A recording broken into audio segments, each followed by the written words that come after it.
আজকের এই অর্গানাইজেশনের কাজ আমরা উদ্বোধনের প্রক্ষালে 6 নম্বর ওয়ার্ডও আমরা আইছি। আমার আজকের এই মুহূর্তে গিলাসপাড়া ওয়েলফেয়ার ট্রাস্ট এবং কোভিড-19 প্রাদুর্ভাবে বর্তমানে সমস্যা এবং কর্মহীন হয়ে যাওয়া পরিবার হলো লাগি কথা লইয়া হওয়া লাগে আমি বিশেষভাবে অনুরোধ জানাই। আর আমার শ্রদ্ধাভাজন বড় ভাই গিলাসপাড়া আধুনিক উচ্চ বিদ্যালয়ের সহকারী শিক্ষক জনাব ওয়াহিউদ্দিন বাইরে। বিসমিল্লাহির রহমানির রহিম। আসসালামু আলাইকুম। আজকে গিলাসপাড়া ওয়েলফেয়ার ট্রাস্ট আজকে যে গিলাসপাড়া অসহায় মানুষের পাশে দাঁড়িয়ে এই মুহূর্তে কিছু অর্থ বিতরণ করবে। আমি গিলাসপাড়াবাসীর পক্ষ থেকে গিলাসপাড়া ওয়েলফেয়ার ট্রাস্টকে আন্তরিক মোবারকবাদ ও ধন্যবাদ জানাচ্ছি। এমন একটি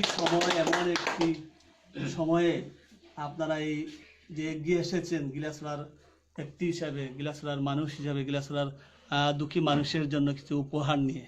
শুধু গিলাসপাড়ার পক্ষ থেকে আমরা আপনাদেরকে আবারও সালাম এবং ধন্যবাদ জানাচ্ছি। আপনাদের এই ওয়েলফেয়ার ট্রাস্টের দীর্ঘায়ু কামনা করে আমার